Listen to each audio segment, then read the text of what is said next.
A ka presion avokat sa kohë dhe këtu tani unë kam atë të drejtën time të kem dyshimet e mia për shkak se përpara se të merret vendimi e ngarkuara me punë e ambasadës amerikane bëri një vizitë në gjykatën kushtetuese. Pra, a ka presion, a ka një betejë brenda për brenda? Kësaj pyetjes do të përgjigjem me një gjysmë pyetje dhe me një gjysmë përgjigje. Gjysmë pyetja është: a do kishte nevojë shkonte e dërguara me punë ambasadës amerikane në gjykatë kushtetuese nëse nuk do të kishte një presion paraprak mbi gjykatën? Po pikërisht pra. Pra ka një presion. Po, atëherë më fal një sekond. Ke në 2 muaj, e cila përkoi fatikisht me momentin e zgjedhjes së kryetares së vërtet. Nga ana protokollare vizita ishte më se normale. Pra mund të kishte lidhje fare. Unë po flas në aspektin protokollar, pra kështu që nga ana protokollare biem dakord të pjesë. Problemi është që ti ke që nga muaji nëntor që kryeministri është në një betejë publike të hapur me sistemin e drejtësisë. Dhe kjo nuk mund të mos jetë presion ndaj sistemit apo ndaj pjesëve të sistemit që janë anëtarët e gjykatës kushtetuese. Në këtë pikë, vizita ndoshta tenton të balancojë atë presion që bën kryeministri me një mbështetje që jep faktorin ndërkombëtar anëtarëve të gjykatës kushtetuese me qëllim një vendimmarrje drejtë. Dakord. Tashi, fakti që nuk mund të mohohet është që nga njëra anë ti e ke presionin që është kryeministri. Kryeministri ka që në muajin nëntor që anatemon gjithë gjyqtarët, prokurorën, Republikën e gjyqtarëve vazhdon, do të thënë çdo çështje që i intereson për ta kthyer në debat publik, e kthen në debat publik për treguar që gjyqtarët janë të këqinjt. Gjyqtarët sot po cënojnë demokracinë, se po të kthesh ke verbi, do të thënë ke mënyrë si flet kryeministri thotë po cënohet demokracia dhe funksionaliteti i qeverisjes. Mos egzagjeroj. Se kjo është, më thënë, ta vësh palën tjetër, që është sistemi gjyqësor, që për fatin ton të mirë dhe të keq, nuk ka mundësi të mbrohet publikisht. Në gjykata nuk mund dalin dhe deklarojnë që vendimi im ishte i drejtë. Gjykata shprehet me vendime. Ka gjykata të tjera të cilat. Ndërkohë që kryeministri shprehet me akte të tjera që janë akte politike.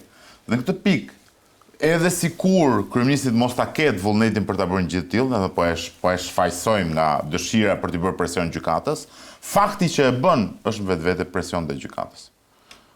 Ne do të diskutojmë atë. Arbër, si po e lexon këtë episodin e fundit ku gjykata kushtetuese ende nuk ka një vendim apo nuk është shprehur në lidhje me kërkesën e SPAK për pezullimin e ministres Balluku. Shiko, ne mund të japim shumë teza se cili mund të japi argumentet e tij, por një gjë dihet me siguri.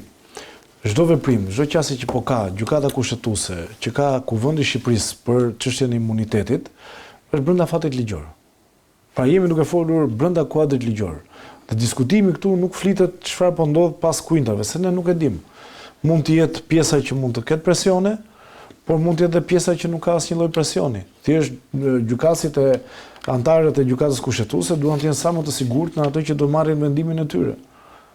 Por një gjë dihet e sigurt, nëse ka patur një presion ndaj anëtarëve të gjykatës kushtetuese, ka qenë një pjesë tjetër e drejtësisë, ka një organ hetues, i cili është po SPAK-u i ka bërë presion më parë, madje edhe i ka përgjuar një prej tyre.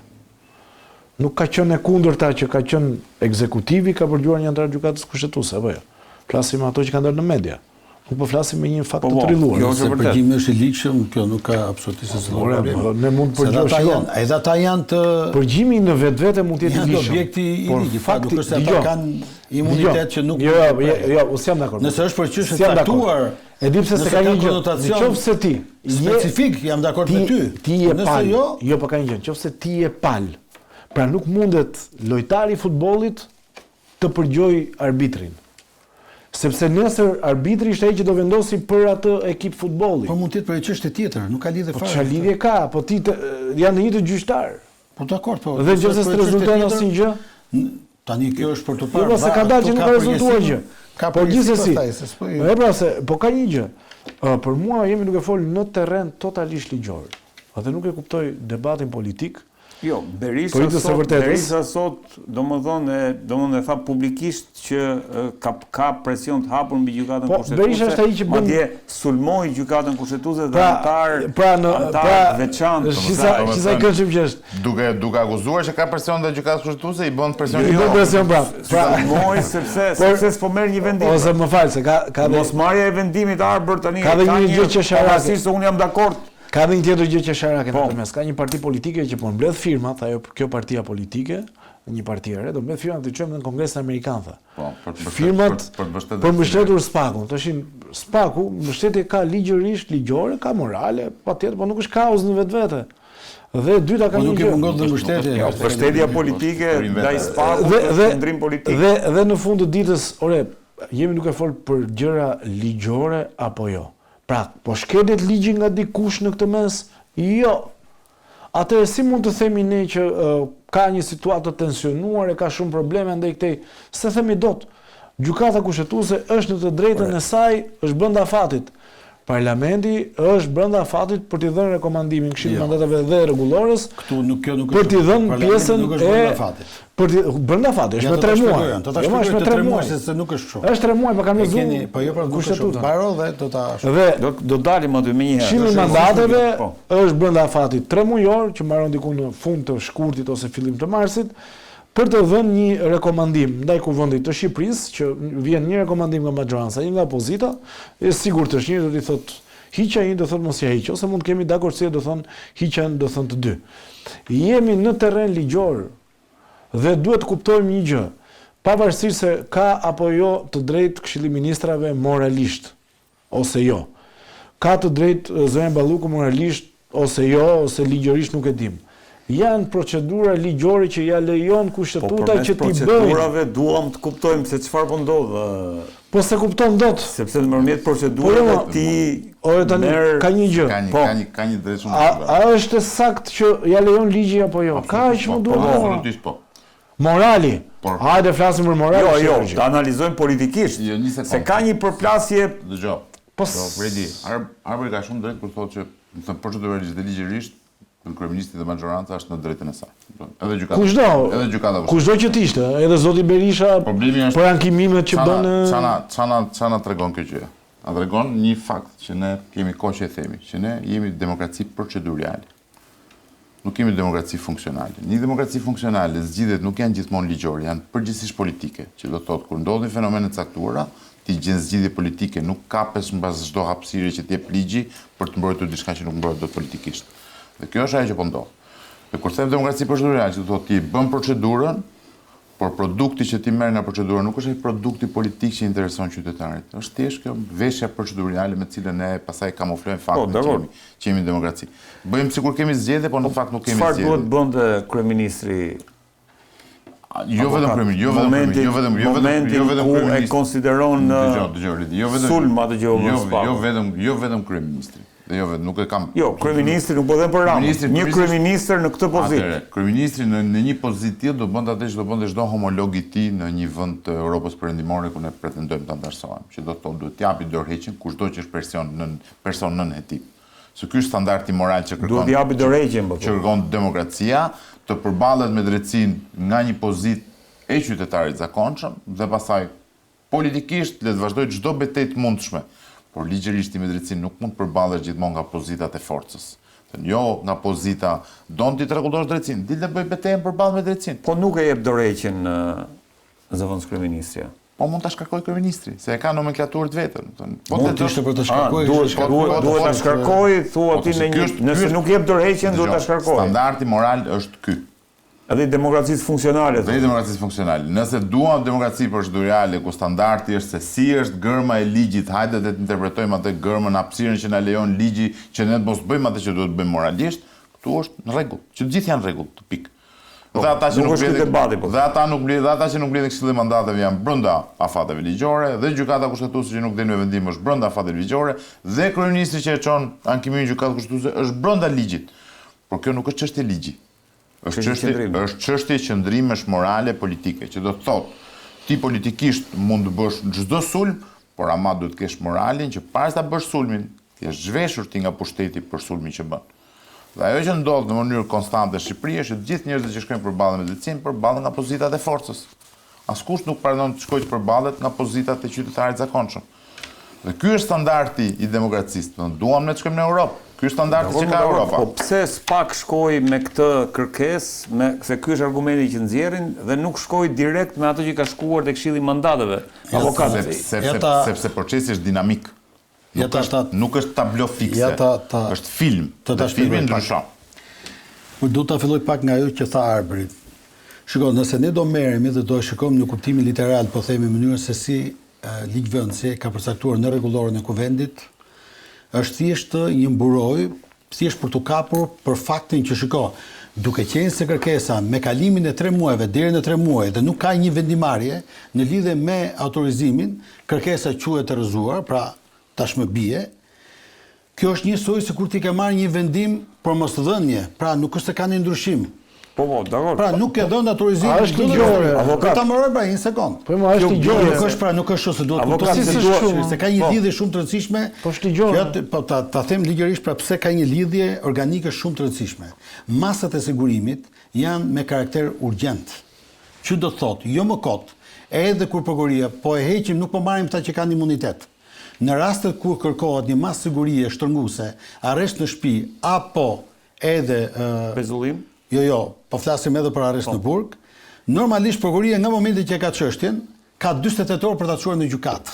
Dhe gjykata ka 48 orë të tjera për të marrë një vendim.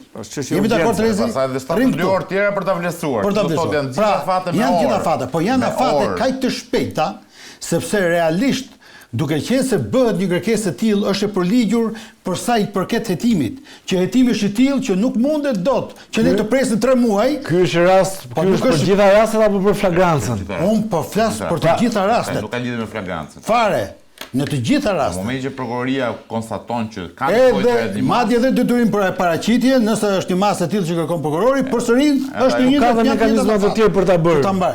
Që do të thotë çdo ditë që kalon dhe nuk është marrë për bazë kjo kërkesë, sepse ndoshta se problemi është që parlamenti edhe në këtë moment procedurial nuk po merren fare me vendimarrjen, e cila do të jetë një gjykatë edhe në momentin procedural në mënyrën e procedurës, po sillet si një gjykatë. Kur në fakt do jetë gjykata që do ta vlerësoj nëse është i ligjshëm apo jo, po themi kjo kërkesë. Jo, një pyetje. Tu jemi duke bërë quasi gjykatë. Jo, po prapë. Që në momentin procedural, kjo thotë që deri nëse për periudhën deri në 3 muaj nuk jepet një përgjigje. Ku e thot ligji që ata janë të detyruar të kthejnë përgjigje brenda 3 muajve? Se thot ligji. Jo, unë po them. Flasim të religion më zotëri. Unë jam duke thënë që brenda 3 muajve ti nuk merr dot vendim fare. Më fal, ligji thotë që ata janë të detyruar të pranojnë çdo kërkesë, nuk e thot. Kush tha? Unë jam duke thënë. Se thot. Ore, për faktin që unë jam duke thënë që duke qenë se ti po shkon në limitet e 3 muajshit, në cilën mund të mos marrësh as vendim. Kërkesa quhet rrëzuar, do të thotë që zëre se ti ke marrë një vendim për rrëzimin e kërkesës. Nëse quhet rrëzuar avokat, do duhet të ribëhet një kërkesë e re. Do të ribëhet kërkesë e re dhe prap futemi te do futemi nga para. Nga kjo pjesë etj. Unë nuk e diskutoj që çështja është shumë sensitive. Ka edhe elemente politikisht është tjetër gjë, moralisht është tjetër gjë, ligjërisht lejohet. Tani unë jam duke thënë që nuk mund ta kalojmë nivel të tjerë. Nuk mund ta ndajmë nga ana ligjore. Kalojmë në regjistër tjetër themu. Pak ka çuar dhe ka bërë këtë kërkesë. Se po flasim. Jo, te regjistri tjetër jemi. Ka bërë një kërkesë të caktuar. Ka që thjesht gjëja. Në cilën shiko, nevojat e hetimit janë të tilla që kjo duhet të jetë këtë masë. Sepse dinamika e hetimit ka qenë e tillë që nga momenti që është marrë masa, po themi ndaluese se kështu quhet, e pezullimit, ka ndodhur gjëra të tjera, ka fakte të tjera, ka prova të tjera, ka indicie të tjera të cilët e bëjnë absolutisht prokurorin, dyshimi është shumë herë më i madh, i bazuar në prova që kemi të bëjmë me verbra të tjera penale faktikisht për raste të tjera. Pra për gjitha lotet e unazës. Pra, duke qenë se jemi në këtë pikë, tashmë nuk mjafton më. Prandaj them pezullimi. Pezullimi është thjesht ka rëndësi gjykata kushtetuese në vendimarrjen që do ketë, për sa i përket precedentit që do krijohet në lidhje me qëndrimin që do maj. Ndërsa pjesa tjetër është tërësisht për sa i përket procesit penal. Ajo që po ndodh në parlament është një bllokim i hetimit, për mendimin tim. Është bllokuar më zotë. Jo se nuk po heton, por ti e vendos hetimin në rrezik. Ti vendos provat në rrezik. Kjo zonja është atje, është akoma në punë, mund të shkojë ti limitoj njerëzit në cilët fatikisht mund të jenë kontaktuar edhe nga SPAK, pavarësisht metodave të tjera speciale që nuk besoj që SPAK i ka lënë në janë fatikisht në këtë lloj dosje, në këtë lloj çështje, por ti minimalisht ke mundësinë, duke qenë se je në kontakt në zyrën tënde me gjithë varësit e tuaj, me këtë lloj super apo mega ministri që është, duke qenë dhe numri 2 i qeverisë, ti në mënyrë absolute mund të intimidojsh njerëz, mund të prishësh prova dhe ti rrezikon hetimin në këtë mënyrë. Pra, e gjitha ajo që bëhet që ta përfundoj këtë pjesë, masa e sigurisë është për të garantuar hetimin. Kjo është e vërteta. masat e sigurisë janë për të garantuar hetimin në mënyrë që organet e prokurorisë në mënyrë absolute të ketë të gjithë potencialin e duhur për të hetuar maksimalisht në lidhje me çështjen. Kjo është. Pjesa tjetër më pas, nëse duam mund të themi çfarë të duam, këtu marrim kohë, sepse çfarë a mund të më thotë dikush sot, edhe gjithë ata që llomotisën në çdo lloj ekrani sot, se çfarë lidhje ka vendimarrja e gjykatës kushtetuese me ato që do marrë parlamenti, dikush mund të ma thotë, nuk ka lidhje fare. Po ka rënë, po nuk ka lidhje me SPAK. SPAK nuk intereson fare çfarë bëhet me kryeministri thotë shumë. Po kam shkuar për unë kuptova. Kam shkuar për mas sigurimi, ai ishte mas daluese, kam mbaruar punë me tëmër. Po unë kuptova që kjo është SPAK tashmë intereson pikërisht kjo, po nuk ka lidhje fare, nuk është se nëse gjykata kushtetuese nuk do ta pranojë ankimin e kryeministrit, presupozohet që tashmë SPAK të tërhiqet, do thotë ja e pezulluam, edhe mjafton me kaq, jo më zotri. Tashmë hetimi kërkon tjetër gjë, që kjo jo vetëm që mos jetë në funksionin kushtetues shtetëror si ministre apo zëvendës kryeministre, por kjo do duhet jetë minimalisht arrest në burg, maksimalisht nuk e di, apo e kundërta në arrest në burg apo në arrest shtëpie. Kështu që për mendimin tim, e gjitha kjo retorik tashmë është një narrativ madje e rrezikshme kjo.